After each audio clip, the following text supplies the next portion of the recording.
JAC board के छात्रों का एक बार फिर से इस क्लास में स्वागत है। और आप लोग सीख रहे हैं angle between two lines in 3 dimension. यानी 3 डायमेंशन में अगर 2 लाइन का इक्वेशन दिया हुआ रहता है तो हम लोग उन दोनों लाइन के बीच में एंगल कैसे फाइंड आउट करते हैं। इसके प्रीवियस क्लास में आप लोग देखें कि 2023 में यानी जैक बोर्ड में किस तरह का क्वेश्चन पूछा गया था। और आज हम लोग के जो स्क्रीन पे क्वेश्चन है वह 2022 का है।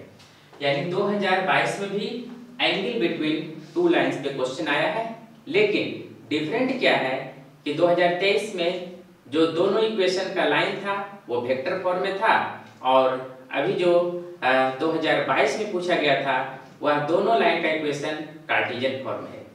यानी अगर आप चाहते हैं कि 3 डायमेंशन में क्वेश्चन बना सके तो आपको दोनों फार्मूला याद रखना होगा, और दोनों फार्मूला कैसे यूज करेंगे क्वेश्चन पे वो पता होना चाहिए। तो चलिए इस क्वेश्चन को देखते हैं और फाइंड आउट करते हैं इसका करेक्ट आंसर क्या है।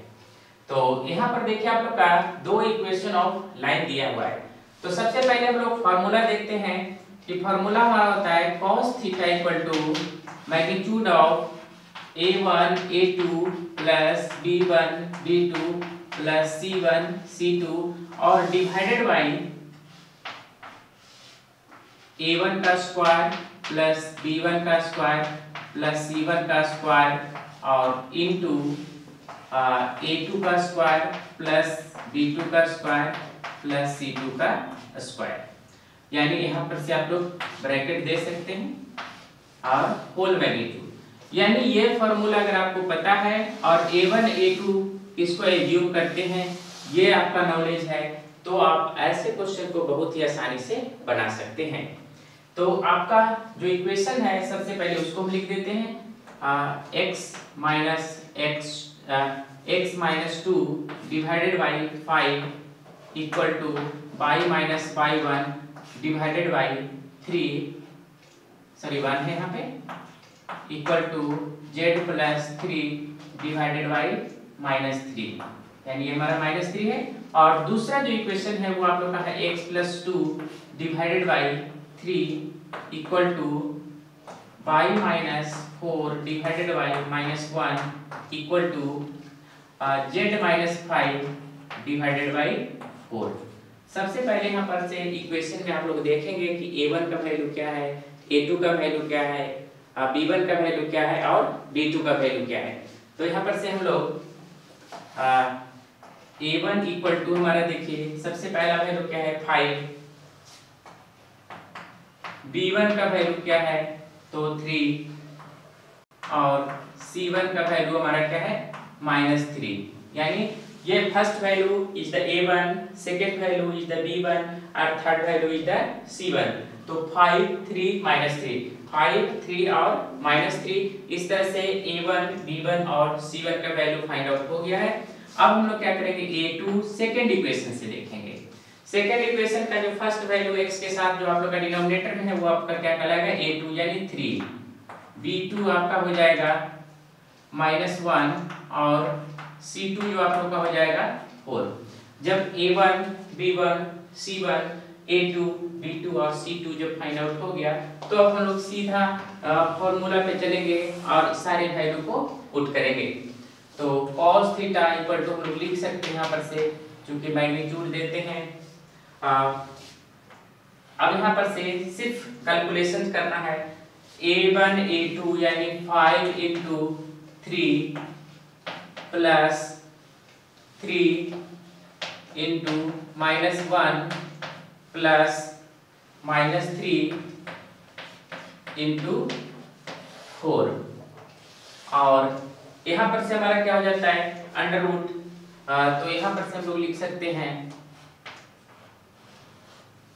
देखिए यहाँ पर से आप लोग का a1 b1 और c1 5 का स्क्वायर प्लस 3 का स्क्वायर प्लस -3 का होल स्क्वायर इनटू फिर सेकेंड का वैल्यू चलेंगे 3 का स्क्वायर प्लस -1 का होल स्क्वायर और प्लस हमारा क्या हो जाएगा 4 का स्क्वायर।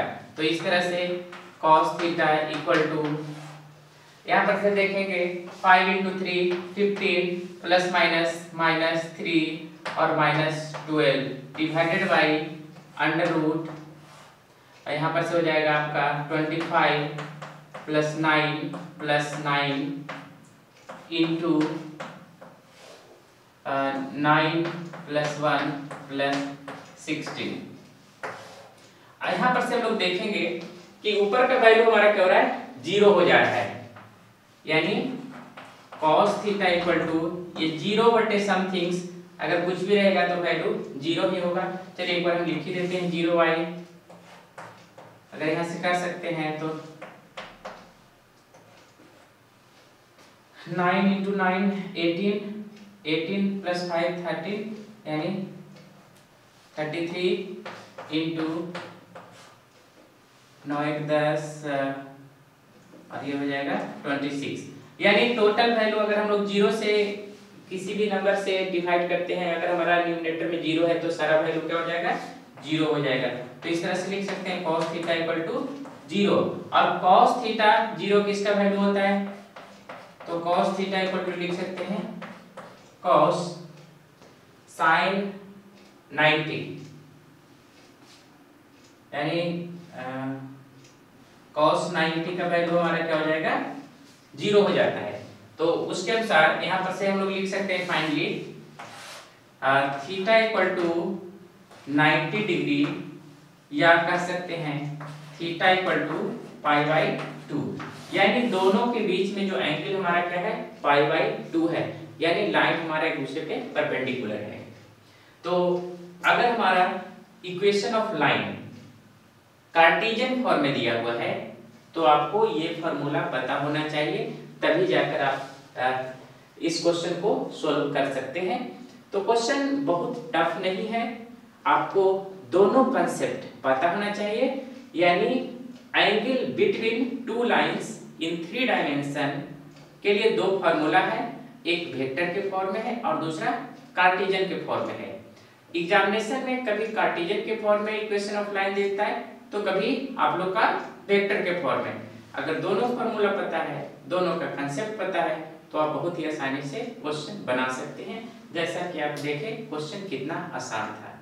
तो नेक्स्ट लेक्चर में हम लोग बात करेंगे, यह क्वेश्चन हमारा 2022 में पूछा गया है, देखिए। तो 2022-2023 को हम लोग देखें। अब देखेंगे 2021 में किस तरह का क्वेश्चन पूछा गया है, angle between two lines in 3 dimension में। तो बात करेंगे हम लोग फिर नेक्स्ट लेक्चर में। तो जो फर्स्ट सेकेंड लेक्चर का नहीं देखें, डिस्क्रिप्शन बॉक्स में लिंक दिया हुआ है, आप डिस्क्रिप्शन बॉक्स में लिंक पे क्लिक करके वह वीडियो देख सकते हैं। तो मिलेंगे फिर नेक्स्ट लेक्चर में, तब तक के लिए